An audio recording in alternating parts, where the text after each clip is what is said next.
Hey guys, we're back again with another short video tutorial, and in this video we will learn how we can hide and unhide a folder in our Windows 10 or Windows 11 laptop and PC. Okay, so let's get started. So let me just add a new folder here in my desktop.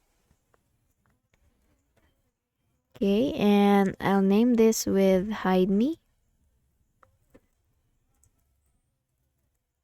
And I will just add a content or document here in my folder. So that would do.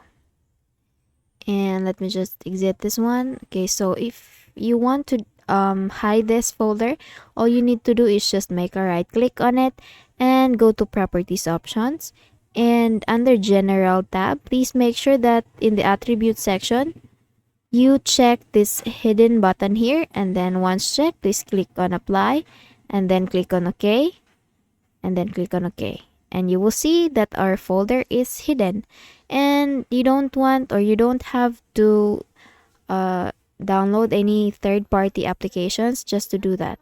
And in case that you want that folder to be back or to be seen again or to unhide it, then just go directly to your file explorer, and if you see a file option in this section, please click on it. So in my case, I don't have that option, so I'll just go with this three dot button here and just click on it, and I'll go with options, and this folder options window will come out on your screen, and I'll just go with view tab, and in here I'll click on show hidden files, folders and drives.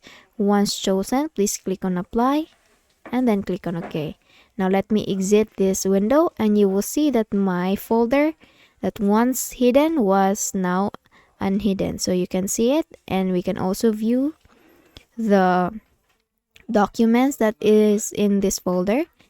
Okay, so if you found this video helpful, please don't forget to give this a thumbs up and subscribe to our channel. Thank you so much for watching this video, and I hope I see you in the next one. Bye bye.